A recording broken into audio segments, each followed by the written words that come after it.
विज्ञान की कक्षा 8वीं में आप सभी का स्वागत है। भूगोल। आज हम भूगोल की पुस्तक संसाधन एवं विकास के तीसरे अध्याय का अध्ययन करेंगे। अध्याय का नाम है खनिज एवं शक्ति संसाधन। खनिज और शक्ति संसाधन, एनर्जी एंड पावर रिसोर्सेज। अभी तक हमने इसके 3 भागों का अध्ययन किया और उनमें हमने खनिजों की परिभाषा, खनिज निष्कर्षण की प्रक्रिया, खनिज कहाँ पाए जाते हैं, इनके बारे में हमने चर्चा की। हमने अपने पिछले तीसरे भाग में हमने परंपरागत ऊर्जा स्रोत क्या है इनके बारे में हमने अध्ययन किया और अपरंपरागत स्रोत ऊर्जा के इनके लाभ और हानियों के बारे में हमने पढ़ा। आज हम इसके बारे में विस्तार पूर्वक पढ़ेंगे। आज का हमारा विषय है अपरंपरागत ऊर्जा स्रोत, non conventional energy resources. In our previous discussion we have extensively dealt with the definition of minerals, their extraction procedure, their whereabouts, from where it is extracted. We have also learnt about ores. We have also learnt about the conventional energy and why it is called so. What are the merits and demerits of the conventional energy? We have also learnt about definition of the non-conventional energy. In this part 4, we shall deal with the various types of the non-conventional energy resources extensively. सबसे पहले हम बात करेंगे सौर ऊर्जा, solar energy.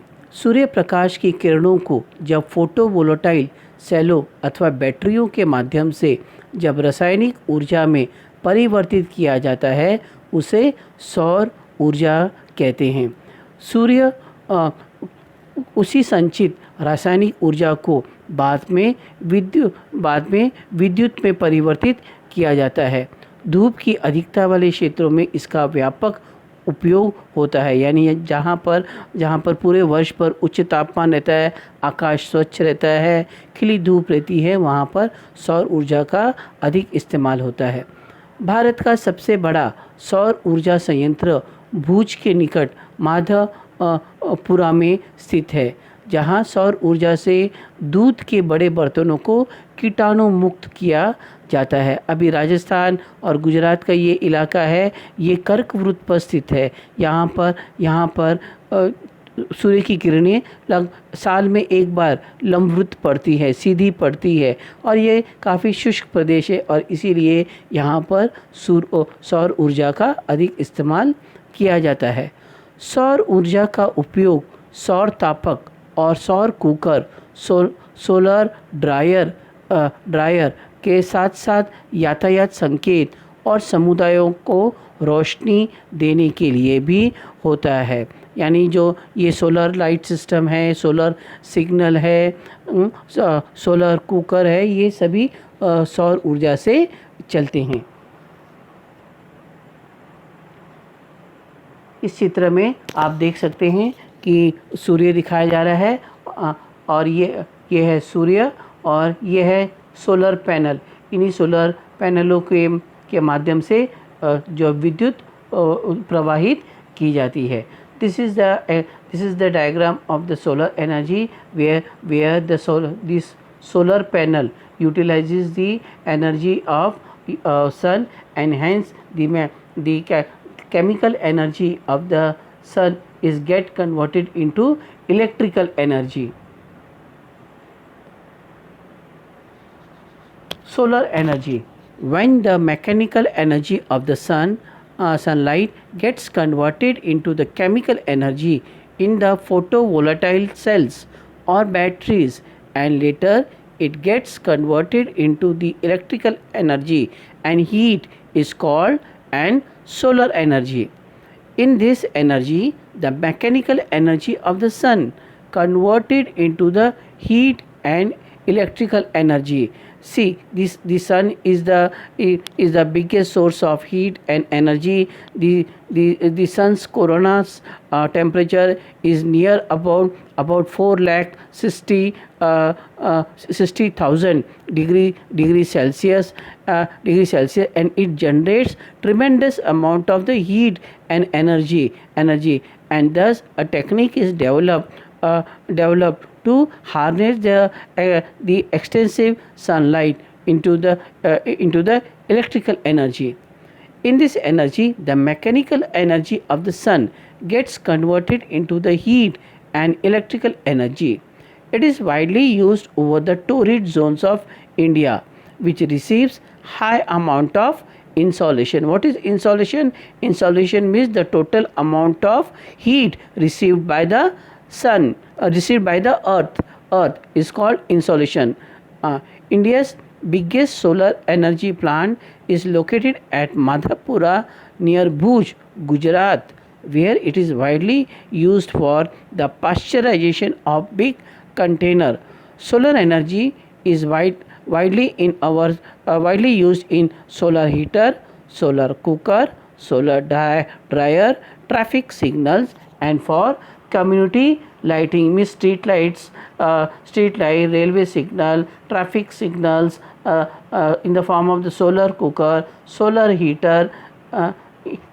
These are the field where sunlight is used, where the mechanical energy is converted into the chemical energy stored in the form of stored in the batteries, and that chemical energy is later on converted into the electrical energy.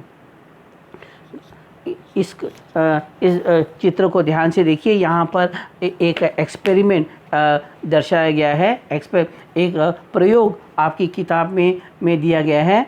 ये एक है tyre cooker के बारे में विस्तृत जानकारी देता हुआ एक लेख है। आप ध्यान से सुनिए कि इसको आप घर पे भी कैसे कर सकते हो। आपको ज़रूरत क्या है?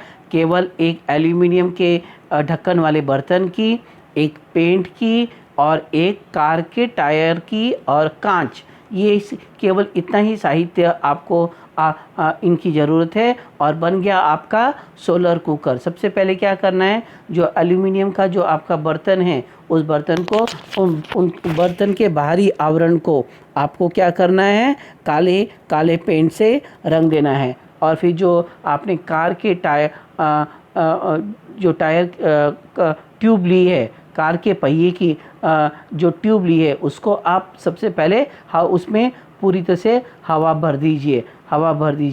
अब फिर आप बर्तन लीजिए। बर्तन में 1 कप चावल और 2 कप पानी मिलाइए। बर्तन को ढक दीजिए और उसके चारों और उसे हवा भरे टायर के ट्यूब के बीच में रखिए।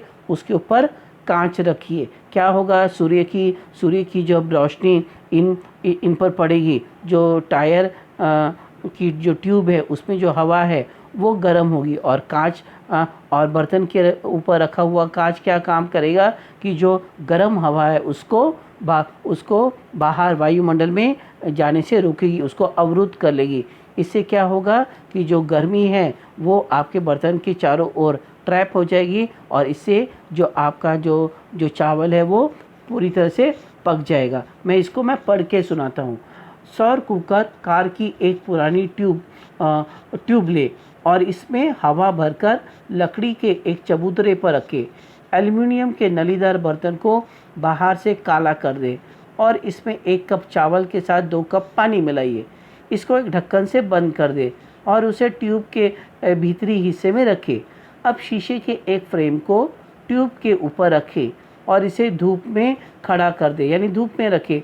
शीशे के फ्रेम को खड़ा करने के बाद हवा ना तो अंदर आ सकती है और ना ही बाहर जा सकती है, जबकि सूर्य की किरणें ट्यूब से घिरी इस बंद खाली जगह में रोक ली जाती है और ये बाहर नहीं निकल पाती। तापमान धीरे धीरे बढ़ता है और इसमें रखा चावल कुछ समय के बाद जो है पक जाता है। तो इस तरह से हम सौर ऊर्जा का खाना पकाने के लिए भी इस्तेमाल कर सकते हैं। तो ये एक सौर ऊर्जा का एक नवीनतम प्रौद्योगिकी है, नवीनतम ज्ञान है, जिससे हम बिना ईंधन के अपना खाना पका सकते हैं। Now activity, be prepared for activity for making a solar cooker. All you have to do, you have to borrow four things. Number one, a car tire tube. Number two, glass. Number three, aluminium container. And number four, paint. Now see the experiment. Take an old car tube, inflate it and keep it on a wooden platform. Paint on aluminium vessel black from outside and add 1 cup rice with 2 cup of water to it. Close the vessel with a lid and place the vessel in the inner circle of tube. Now place a glass frame over the tube and keep the set out in the sun. After the glass frame is placed, air can neither come in nor go out, but the sun rays coming into the closed cavity enclosed by the tube get trapped and cannot escape. The temperature increases slowly and the cooking of the rice is over for a few hours. This is the way we can prepare a tire solar cooker. It is the simplest way of cooking rice without using any fuel. Now we shall turn over to wind energy. अब हम बात करेंगे पवन ऊर्जा के बारे में. विशालकाय पवन चक्कियों का उपयोग जब ऊर्जा और विद्युत उत्पादन के लिए किया जाता है उसे पवन ऊर्जा कहते हैं. इसमें पवनों की भौतिक ऊर्जा का प्रयोग विद्युत ऊर्जा के लिए किया जाता है. विशाल पर्वतीय क्षेत्र तथा समुद्री तटों के समीप जहाँ प्रबल पवनों की गति तेज़ होती है, लगातार हवाएं चलती हैं, वहीं पर बड़े बड़े पवन चक्कियाँ लगाई जाती है. वहाँ पर पवन फार्म लगाए जाते हैं. जैसे उदाहरण के लिए Netherland, Germany, Denmark, United Kingdom, United States of America तथा स्पेन. भारत के नागरकोइल और राजस्थान के जैसलमेर में पवन फार्म पाए जाते हैं.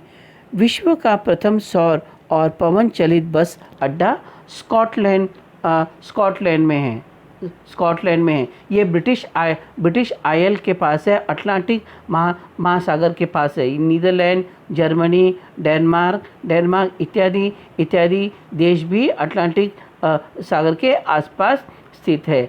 नागरकोइल ये तमिलनाडु में है, जैसलमेर राजस्थान में. यहाँ पर तेज़ हवाएं चलती है, पूरे वर्ष पर हवाएं चलती है और इसीलिए राजस्थान के अरावली पहाड़ियों पर और नागरकोइल ये समुद्र तट पर, हिंद महासागर के समुद्री तट पर यहाँ पे बड़े बड़े पवन फार्म लगाए गए हैं जिससे पवन ऊर्जा निर्मित की जाती है. ये देखिए ये पवन चक्कियाँ, ये देखिए ये पवन चक्कियाँ. यहाँ इन पवन चक्कियों का क्या काम है, जब ब्लेड्स घूमते हैं तो ये ब्लेड के साथ डायनामो घूमता है और डायनामो घूमने के कारण जो मैकेनिकल एनर्जी होती है ये ब्लेड्स के चलने के कारण वो इलेक्ट्रिकल एनर्जी में बदल जाती है. Wind energy. When huge windmills are used to convert the mechanical energy of winds into electrical and heat energy, it is called a wind energy.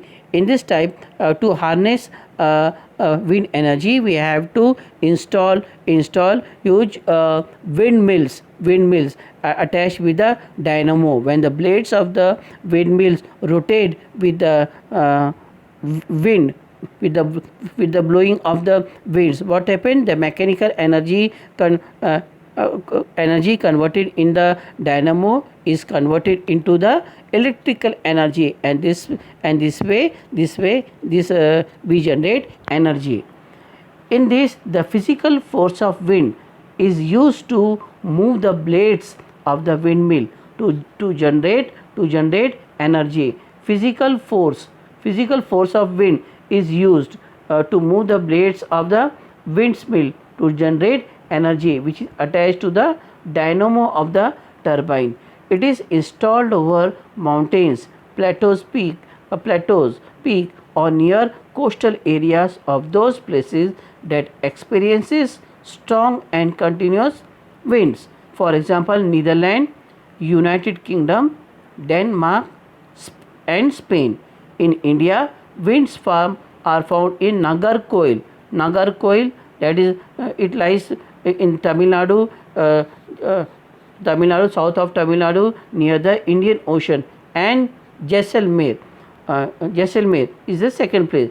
World's first wind energy and solar energy based bus station is situated at Scotland. There is a place near England called Scotland, and in the Scotland there is a bus station which completely runs over the non-conventional energy sources like wind energy and solar energy.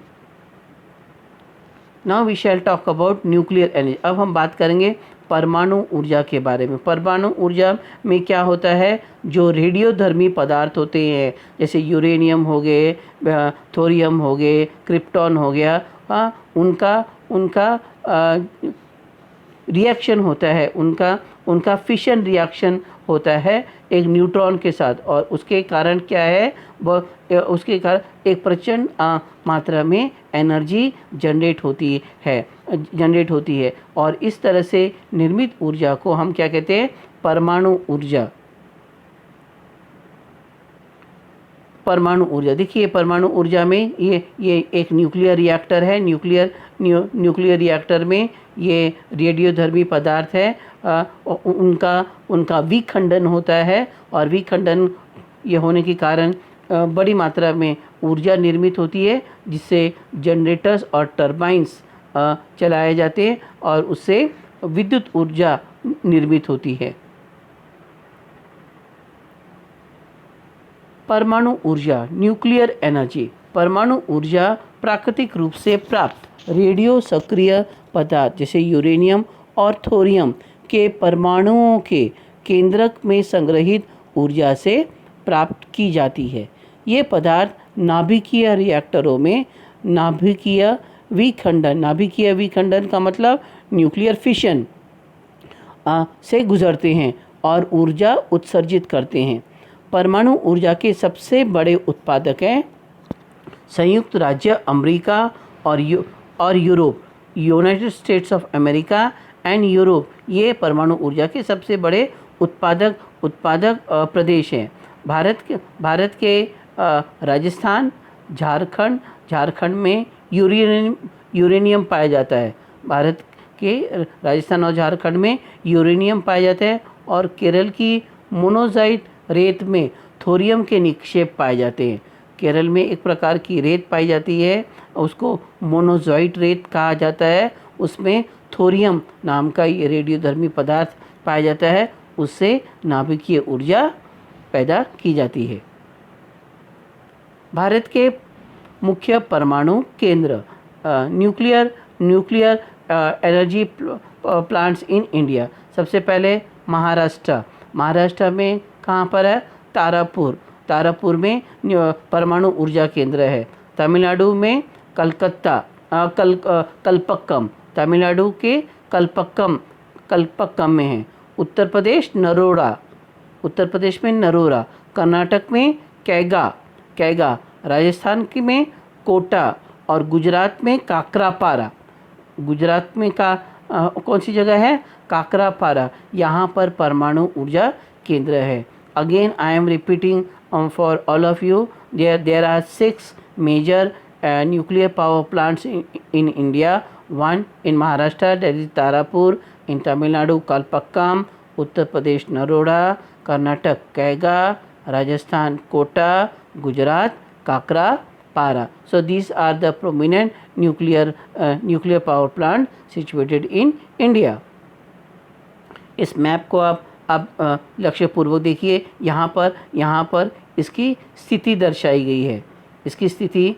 गई है। हम एक सबसे पहले उत्तर भारत की तरफ आते हैं। उत्तर भारत में देखिए, ये नरोड़ा उत्तर प्रदेश में कहाँ पर है, नरोरा में है। फिर यहाँ पे राजस्थान में रावता भाटा या कोटा, राजस्थान में कोटा या रावता भाटा भी हम इसको कहते हैं। फिर आइए यहाँ पर आइए यहाँ पे गुजरात में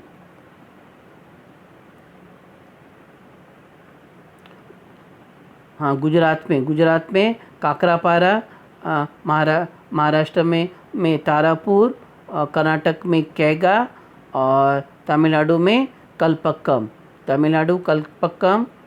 कर्नाटका कैगा, महाराष्ट्र तारापुर एंड गुजरात काकरापाड़ा, और उत्तर प्रदेश में हमने देखा Narora. So these are the location of the nuclear power plants situated in India. Now let us proceed to the further topic.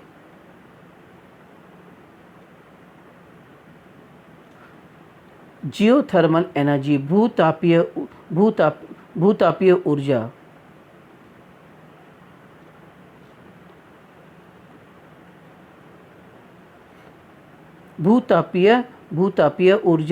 भूतापीय ऊर्जा में क्या होता है कि ज़मीन में विद्यमान ऊष्मा भाप के रूप में या फवारे के रूप में या भाप के रूप में जब ज़मीन के ऊपर आती है विवरों से, तो उसे हम भूतापीय ऊर्जा कहते हैं, जियोथर्मल एनर्जी कहते हैं। When ever the steam or hot water geyser appears over the earth crust with sudden force, such type of the feature is known as geothermal energy, because we can harness the steam in generating our turbines. We can harness the water geyser in again running our turbines, and we can utilize it in generating electricity. So the steam or the hot water geyser which appears over the earth crust with tremendous force and can be utilized as a means of energy is called geothermal energy. भूतापीय ऊर्जा, पृथ्वी के आंतरिक भागों से ताप का प्रयोग कर उत्पन्न की जाने वाली विद्युत ऊर्जा को भूतापीय ऊर्जा कहते हैं। ये मतलब पृथ्वी के गर्भ में जो भी गर्म भाप है या जो पानी के गर्म पानी के जो फवारे हैं जो अचानक से एक फोर्स के साथ ज़मीन की सतह के ऊपर आते हैं, उसको हम भूतापीय ऊर्जा कहते हैं। पृथ्वी के अंदर गहराई के बढ़ने के साथ साथ तापमान में वृद्धि होती है। जैसे जैसे हम नीचे गहराई में जाते जाएंगे वैसे वैसे तापमान बढ़ता जाता है। ये हमने क्लास 7 के ज्योग्राफी के सेकेंड लेसन में हमने पढ़ा। ये गर्म जल के झरनों भाप के रूप में सतह पर प्रकट होती हैं। विश्व में भूतापीय ऊर्जा का सबसे बड़ा संयंत्र संयुक्त राज्य अमेरिका में है। उसके बाद न्यूजीलैंड, आइसलैंड, फिलीपींस और मध्य अमेरिका अन्य प्रदेश है। भारत में भूतापीय ऊर्जा के केंद्र कौन कौन से? एक हिमाचल प्रदेश के मणिकरण और लद्दाख की पूगा घाटी। यहाँ पे गर्म पानी के फवारे हैं, गर्म पानी के झरने हैं, जिसका उपयोग ये उद्योगों में सफलतापूर्वक किया जा रहा है। ये डायग्राम में आप दोबारा देख सकते हैं किस तरह से ये गर्म पानी का जो फवारा स्टीम ज़मीन के विवरों से क्रैक से निकल रहा है, वैसे ही ज़मीन में विद्यमान जो ऊर्जा है उसको किस तरह से पाइप के द्वारा सतह पर लाया जा रहा है और किस तरह से ये जो टरबाइंस को घुमाया जा रहा है जिससे इलेक्ट्रिसिटी जनरेट होती है। Look at this figure very carefully. See the cracks generated over the earth crust, and look at the hot water geyser or steam which is coming from the from deep into the earth, and this steam is utilized for revolving the turbines or generating electricity. So such type of the energy is called geothermal energy. Geo means earth, thermal means heat, energy means the capacity of anything which helps to do the work. So geothermal energy, heat energy obtained from the interior of the earth is called geothermal energy. As we descend down towards the earth's core, temperature gradually increases. It gradually releases in the form of warm geysers and steams over the earth's surface. United States of America is the leading producer of geothermal energy in the world. Other leading producers are New Zealand, Iceland, Philippines and Mid-America. In India, Manikaran, which is situated at Himachal Pradesh, and Puga Valley at Ladakh is the prime producers of geothermal energy in India. Now tidal energy, tides. See, now what are the tides? The cyclical rising and falling of the ocean, sea or river water is known as tides. So whenever we build any dam across the sea or the river or near the river mouth, so due to the rise high tides and low tide, the turbines moves. During the high tides, the blade starts rotating, and during the low tides, the blades again performs a reverse motion. So due to the high tides and low tides, as whenever the turbine moves, it is the mechanical energy is converted into the electrical energy. So such a energy sources is known as tidal energy source. ज्वार से उत्पन्न ऊर्जा को ज्वारीय ऊर्जा कहते हैं. Energy generated from the tides are called tidal energy. इस ज्वार का विदोहन समुद्र के संकरे मुहाने में बांध के निर्माण से किया जाता है. मुहाना मतलब क्या? मुहाना मतलब वो स्थान जहाँ पर नदी समुद्र में मिलने को होती है, जहाँ पे नदी कई वितरिकाओं में बढ़ जाती है. ये समुद्र तट का प्रदेश है जहाँ पर नदी कई भागों में बढ़ जाती है, उसे हम कहते हैं नदी मुहाना. तो क्या होता है, इस ज्वार का विदोहन समुद्र के संकरे मुहाने में बांध के निर्माण से किया जाता है. Tidal energy can be harnessed by building dams at narrow opening of the sea. उच्च ज्वार के समय ज्वारों की ऊर्जा का उपयोग बांध में स्थापित टरबाइन को घुमाने के लिए किया जाता है. During the high tides the energy of the tides is used to turn or to rotate the turbine installed in the dam to produce electricity. There are so many countries which have mastered the technology of tidal energy. Some among them are Rus, Russia, France and in India Gulf of Kutch. Bharat विश्व में कई ऐसे देश हैं जिन्होंने ज्वारीय ऊर्जा को सफलतापूर्वक इस्तेमाल किया है. उदाहरण रूस, फ्रांस और भारत में कच्छ की खाड़ी. ये देखिए, ये भारत का, ये गुजरात का मानचित्र दिखाया गया है और ये है कच्छ की खाड़ी और ये है खंबात की खाड़ी.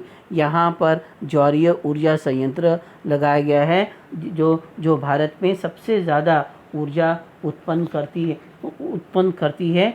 इसमें यहाँ पर जो ज्वारीय जो ऊर्जा का जो अधिकतम स्तर है वो 11 मीटर ऊंची लहर ऊपर उठती है और ये यहाँ पर लगभग 7000 मेगावाट जितनी विद्युत उत्पन्न की जाती है. कितनी विद्युत उत्पन्न की जाती है? 7000 मेगावाट. 7000 मेगावाट इतनी विद्युत यहाँ पर कच्छ की खाड़ी में उत्पन्न किया जाता है ज्वारीय ऊर्जा का इस्तेमाल करके. ये भारत का मानचित्र आप ध्यान से देखिए. भारत का मानचित्र ध्यान से देखिए. यहाँ पे ज्वारीय ऊर्जा के मुख्य तीन प्रदेश दर्शाए गए हैं. पहला है सुंदरबन. दूसरा है खंबात, तीसरा है कच्छ। जैसे कि मैंने अभी आपको बताया कि कच्छ में 11 मीटर ऊंची ऊंची लहर उठती है और लगभग 7000 मेगावाट जितनी विद्युत ये उत्पन्न होती है। Look at this map carefully, here you can see 3 prime regions of the tidal energy. One is the Kutch, second one is the Khambat, and third one is Sundarban. Right now I have told you that at Gulf of Kutch about 11 meter high tides is generated every year, and total amount of 7000 megawatt electricity is generated alone at the Gulf of Kutch. Next we shall talk about Gulf of Khambat.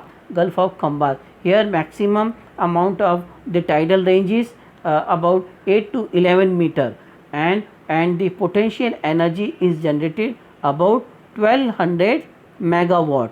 Here 1200 megawatt electricity is generated.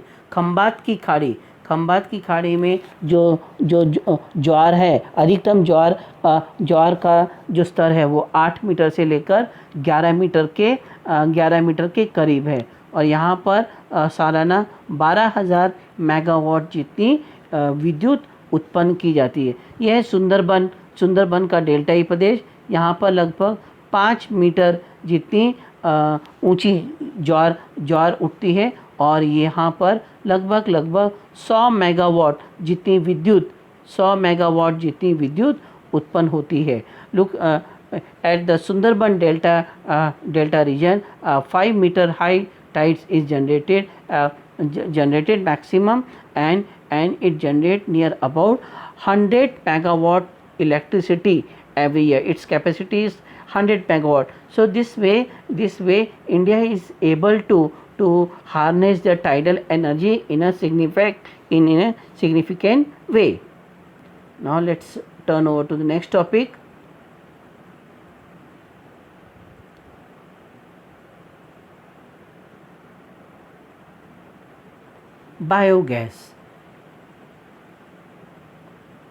Biogas को ध्यान से देखिए। इस biogas में क्या होता है कि जो जानवरों के जो गोबर, वनस्पति, जीव जंतु के अवशेषों को सबसे पहले एक डाइजेस्टर में डाला जाता है। उसका जैविक विघटन या अपघटन किया जाता है, और उनके अपघटन से एक हाइड्रोकार्बन गैस निर्मित होती है, जिसको हम ऊर्जा के तौर पर इस्तेमाल करते हैं। इसमें मुख्यतः मीथेन गैस और कार्बन डाइऑक्साइड गैस जनरेट होती है, और जो इसका जो अपशिष्ट यानी जो वेस्ट प्रोडक्ट होता है उसको हम हमारे खेतों में खाद के तौर पर इस्तेमाल किया जाता है। इस आकृति को आप ध्यान से देखिए। ये जो है गैस, ये ऊपर वाला ढक्कन है, गैस स्टोरेज टैंक है। यहाँ पर मिक्सिंग टैंक है। मिक्सिंग टैंक में क्या होता है, जितने भी अपशिष्ट पदार्थ होते हैं यानी इंसानों के, जानवरों के मल मूत्रों को यहाँ पे मिलाया जाता है। उसको पाइप के ज़रिए यहाँ पे डाइजेस्टर में लाया जाता है, और बाद में जो वेस्ट प्रोडक्ट होता है उसको हम ऊपर स्लरी के रूप में बाहर निकाल लेते हैं, और ये खेतों में जैविक खाद के तौर पर इस्तेमाल करते हैं। Look at this diagram very carefully. Now this is a diagram of biogas plant. This section is known as the gas storage section. This portion is called digester, wherein all the waste material, cow dung, human waste, animal waste, vegetation, etc., is allowed to decompose, and there are several bacteria which help in the decomposition of this waste material. And what is the resultant? The result is the formation of hydrocarbon gas, whom we call methane gas, which is used as a fuel, and whatsoever is left over is utilized as a manure for the field.